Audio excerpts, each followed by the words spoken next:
Et refais ton clap.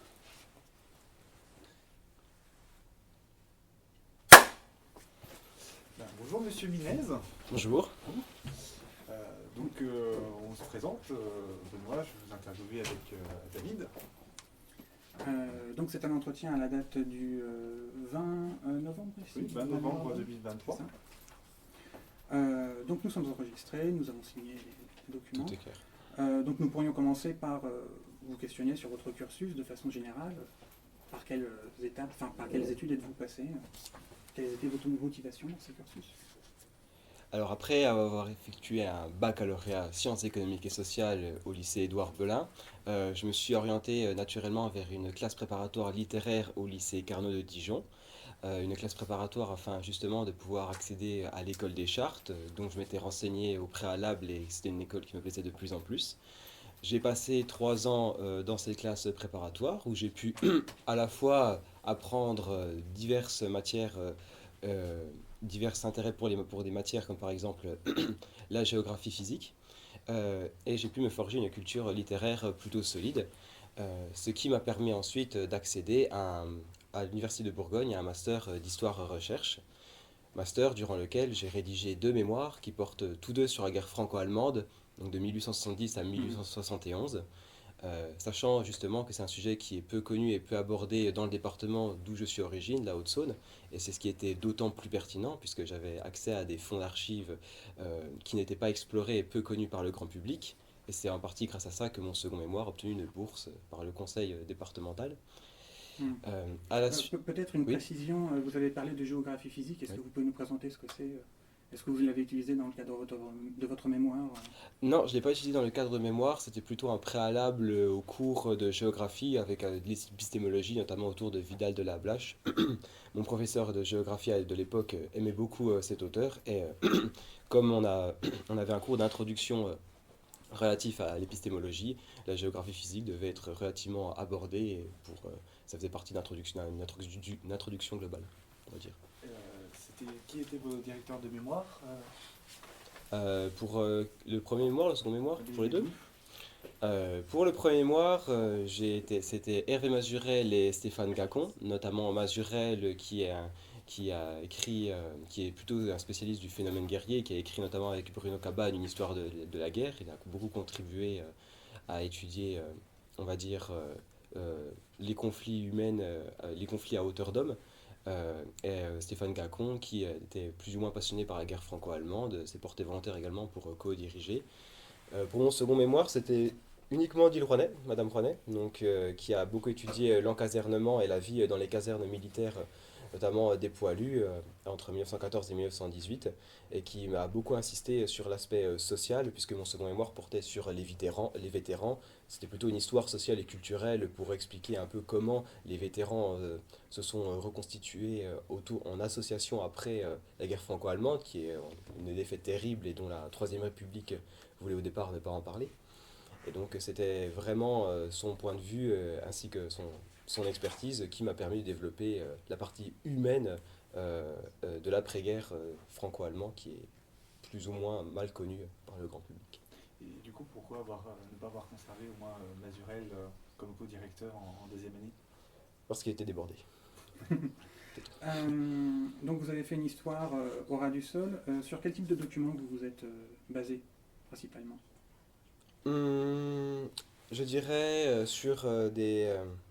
pour mon premier mémoire, en tout cas, c'était beaucoup de la comptabilité avec des registres de réquisition, des dépôts de plaintes, des tableaux effectués par l'administration militaire allemande sur telle commune qui a été visitée ou réquisitionnée par l'occupant, puisque la Haute-Saône a été occupée pendant près d'un an, donc c'est vrai que pendant un peu moins d'un an, donc c'est vrai qu'il y a eu beaucoup une organisation.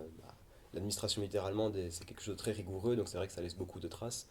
Et d'autre part, il y avait également, on va dire, les plaintes des civils. Au retour à la suite de l'occupation, on va avoir un état des lieux avec les destructions, les familles qui seront interrogées par les autorités françaises après le départ d'occupants. Donc ça, c'était pour la première partie de mon mémoire. Pour la seconde, je me baserai plus sur le registre de l'association fraternelle, qui est la plus grande association de vétérans haut-saônois, qui a été créé en 1898. Donc on a un registre, on a un livret avec des comptes, avec des tableaux qui tiennent compte de l'augmentation et de l'évolution des associés et des membres. Ce sont des données très intéressantes. On peut voir à la fois l'origine des membres de la commune d'où ils viennent, mais également leur profession. Est-ce que leurs descendants ont adhéré ensuite à l'association? Donc c'est vrai que euh, toutes ces données, ça me permettait d'avoir accès très facilement à un panel de chiffres très intéressant. Qui vous a présenté ces fonds? Est-ce que c'était votre direction de mémoire?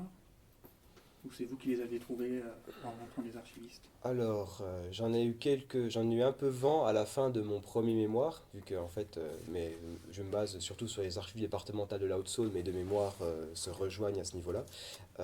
J'en ai un peu entendu parler à la fin de ma première année de mémoire, et ensuite j'ai demandé quelques renseignements, on va dire, au directeur des archives départementales, qui m'a confirmé également que ce fonds était peu utilisé, il y avait un ordre de classement qui était très ancien, qui était plus ou moins établi.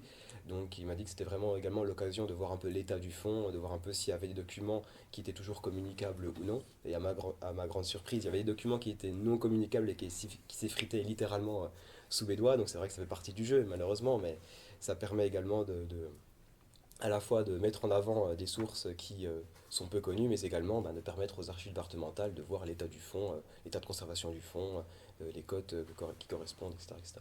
Est-ce que vous pourriez nous en dire un peu plus sur la sensorialité des archives, le toucher, l'odeur, le regard? L'odeur, j'étais souvent enrhumé, donc bon, ça aide pas trop. Mais pour être honnête, c'est vrai que la conservation était très variable. Bon, comme on n'est pas sur un fond datant du Moyen Âge, j'avais pas de parchemin et j'avais pas de gros livres, de gros registres des chartes, donc c'était plutôt du papier de mauvaise qualité datant fin 19e. Donc, euh, euh, donc c'est vrai que c'était, ça n'avait pas une odeur particulière, l'aspect, j'ai envie de dire, un peu poussiéreux, évidemment. Mais c'était pas forcément le cas pour tous les documents. Euh, pour les registres, euh, la couverture était généralement faite en cuir, donc c'est vrai que ça conserve plutôt bien. Le cuir était plutôt bien conservé, c'était agréable à utiliser. Visuellement, c'était pas un beau livre, mais clairement, j'ai déjà vu bien pire durant mes recherches. Donc, ouais, j'ai franchement rien d'exceptionnel non plus. On peut peut-être s'intéresser à votre projet professionnel. Notamment pour la recherche de stage, qu'est-ce qui vous a fait choisir telle ou telle offre de stage? Est-ce qu'il y a eu une coordination avec les autres membres de votre promotion? Hum, alors, comme je suis quelqu'un qui aime beaucoup anticiper, j'ai fait mes recherches de stage dès début juillet.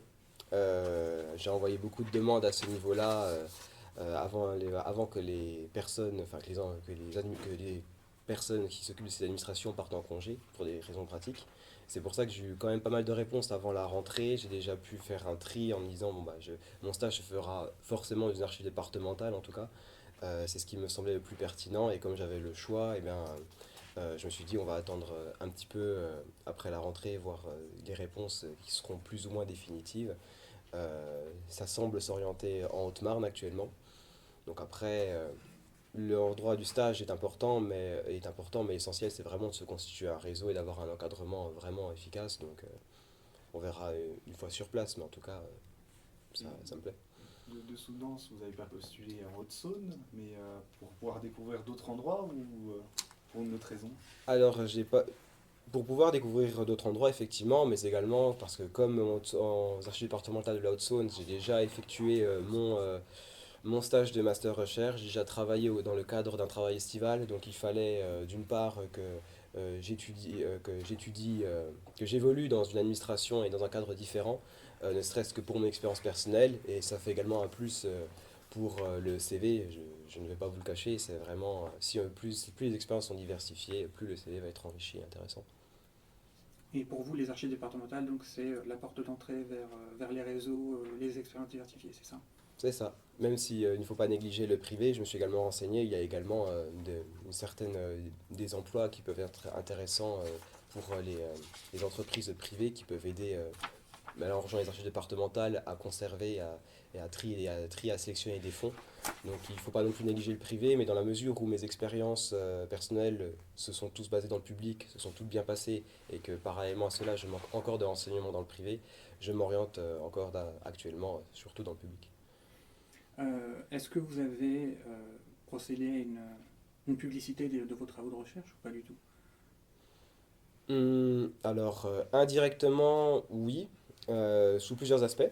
Euh, Notamment pour mon second mémoire qui a reçu une bourse de recherche.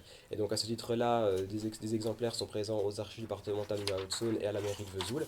Je vais devoir effectuer d'ailleurs à ce titre une conférence résumant l'ensemble de mes travaux au courant de l'année prochaine, normalement. Pour l'ensemble des mémoires, en fait, ils ont été réalisés, enfin, pas réalisés, mais ils ont été présentés à la SALSA. Donc la SALSA, c'est la Société d'agriculture, de lettres, des arts et des sciences. C'est une association d'érudits locaux qui s'intéresse à l'histoire locale. Et donc c'est vrai que la guerre franco-allemande en Haute-Saône, ils avaient à cœur d'étudier ce domaine, non seulement parce que c'est un thème qui est peu connu du grand public, mais en 2021, on était au bicentenaire de la fin de la guerre franco-allemande, donc il fallait quand même marquer le coup. Donc c'est vrai que j'ai écrit un article à ce sujet sur la SALSA qui reprenait en partie mon mémoire, notamment sur les vétérans de la Haute-Saône.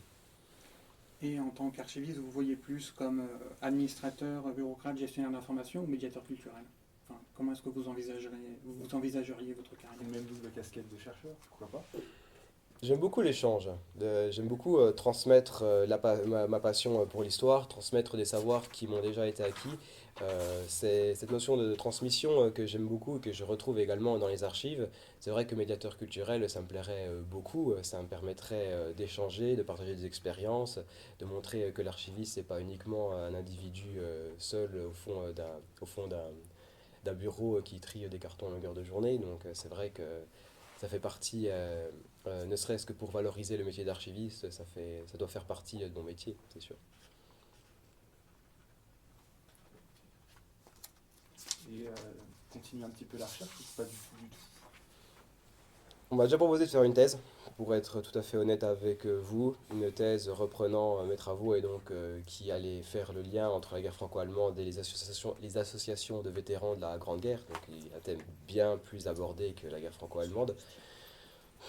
Bah, la recherche, c'est bien, mais je ne me voyais pas me lancer dans une thèse. J'avais vraiment envie de varier les expériences et donc je me suis dit, allez, lançons-nous dans le combat. Et même sur votre temps personnel, essayer de continuer un petit peu vos travaux. Sur la guerre franco-allemande, pas plus que ça. Après, j'ai écrit et je vais peut-être continuer à écrire des articles pour un site internet d'histoire. J'avais déjà commencé durant le Covid, durant la pandémie, pour pouvoir m'occuper durant le confinement. Ça a plutôt bien plu, et j'ai même été payé pour ça d'ailleurs. Donc du coup, peut-être pourquoi pas écrire encore quelques articles reprenant mes recherches si jamais le type qui s'occupe du site me contacte et me Une dit petite précision avant qu'on passe à la dernière question. Quel était le nom du site? Armée de l'histoire. Hmm. C'est basé sur l'histoire militaire de la France et du monde. Bon, après, c'est vulgarisant, c'est pas non plus. Pas non plus Je sais, on a fait un peu le tour. Alors, il me semblait qu'il nous restait un dernier point, c'était au niveau des concours. Et est-ce que vous aimeriez être à un poste à responsabilité? Enfin, voilà, comment est-ce que vous envisageriez votre carrière en tant qu'archiviste?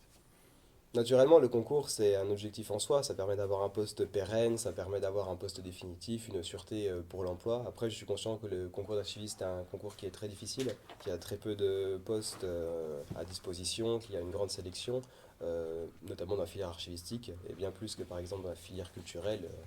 C'est de l'ordre de 5 fois plus de personnes qui postulent dans ce type de domaine. Donc c'est vrai que avoir le concours, c'est important. Mais je ne dirais pas que c'est l'unique objectif en soi, ça permet également, eh ben, j'ai envie de dire par là que même si on n'a pas le concours, ça ne remet en rien nos compétences à moyen et long terme. C'est uniquement notre niveau à l'instant T. Donc on peut continuer à être un bon archiviste même sans concours. Enfin, je le pense. Bien, merci. Merci Je vous en beaucoup prie. pour vos réponses.